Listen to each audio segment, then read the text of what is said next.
Assalamualaikum warahmatullahi wabarakatuh.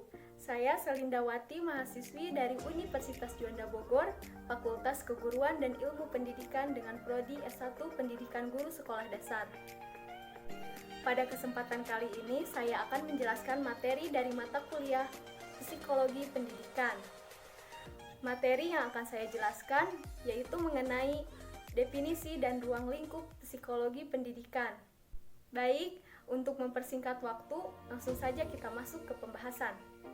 Pembahasan yang pertama yaitu hakikat psikologi pendidikan. Psikologi berasal dari kata psyche yang berarti jiwa dan logos yang berarti studi atau kajian dan penelitian.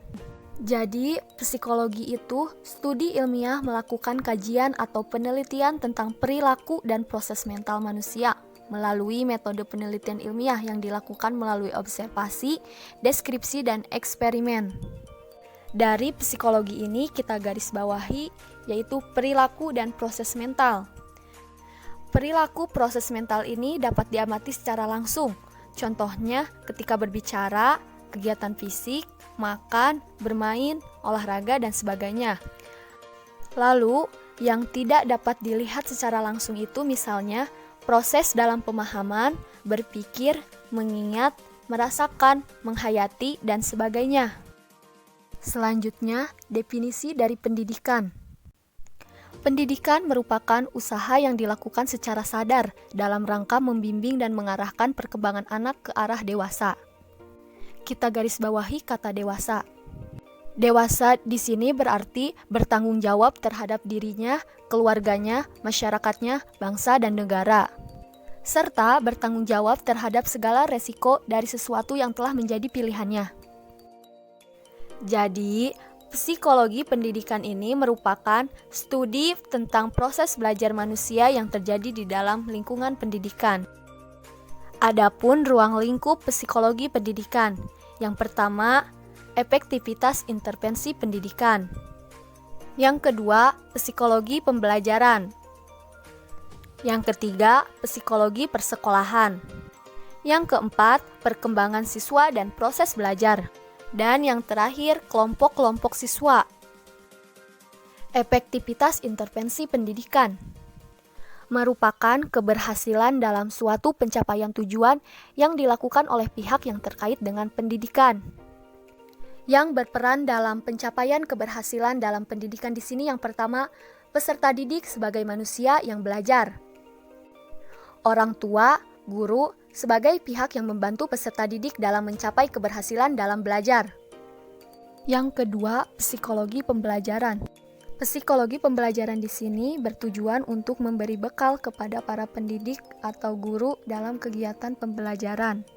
Di sini, guru harus menguasai konsep dan teori psikologi dalam pembelajaran, serta fokus dalam memperhatikan tingkah laku siswa dalam pembelajaran. Yang ketiga, psikologi persekolahan. Psikologi persekolahan di sini berperan dalam setting pendidikan dalam rangka mencapai tujuan pendidikan. Karena persekolahan di sini yaitu yang mengatur dan menata organisasi persekolahan dalam suatu sistem pendidikan. Yang keempat, perkembangan siswa dan proses belajar. Pada tahap ini yang harus dilakukan yaitu yang pertama, proses belajar disesuaikan dengan proses dan fase perkembangan serta tingkat perkembangan siswa. Menerapkan teori-teori belajar sesuai dengan perkembangan siswa. Dan selalu memberikan motivasi belajar kepada siswa. Dan yang kelima, kelompok-kelompok siswa. Sebagai pendidik, maka harus mengetahui beragam sifat, perilaku, dan tingkah laku para peserta didik. Sehingga kita harus mengetahui tipikal dari masing-masing siswa. Kelompok siswa di sini ada siswa yang berbakat, kesulitan belajar, kelainan fisik, kelainan perilaku, dan keterbelakangan mental. Kenapa sih harus fokus terhadap psikologi pendidikan? Karena dalam fokus psikologi pendidikan, ada beberapa hal yang harus dicapai. Di antaranya yang pertama yaitu pencapaian hasil belajar. Bentuk pencapaian hasil belajar ini dapat dilakukan dengan konsep penilaian, karena penilaian merupakan pengumpulan dan pengolahan informasi untuk mengukur pencapaian hasil belajar. Yang kedua, kesehatan mental peserta didik. Karakteristik kesehatan mental dapat dilihat dari spiritual, yaitu keadaan religius, kedamaian hidup, makna dan tujuan hidup. Yang kedua, ada pengarahan diri, di mana mengatur diri agar mampu hidup secara baik dan sehat jasmani rohani. Yang ketiga, sosialisasi, yaitu hubungan sosial dengan masyarakat atau lingkungan sekitar. Fokus yang terakhir yaitu penyesuaian sosial peserta didik. Penyesuaian di sini dapat dilihat dari kemampuan peserta didik menjalankan tugas perkembangan, serta menyesuaikan lingkungan sosialnya seperti di rumah, sekolah, dan masyarakat.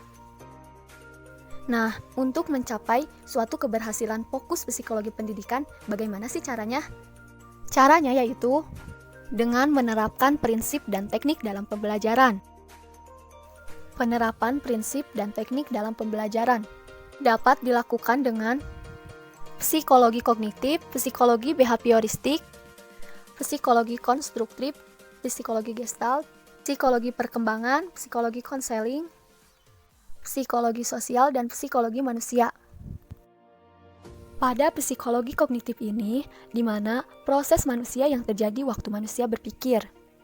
Dan pada saat proses inilah akan memunculkan sebuah persepsi atau tanggapan seseorang tentang keadaan dalam lingkungan sekitarnya yang mempengaruhi ide-ide, perasaan, tindakan, dan hubungan sosial orang yang bersangkutan. Lalu, psikologi kognitif ini menerima informasi, diorganisir, diingat, dan digunakan.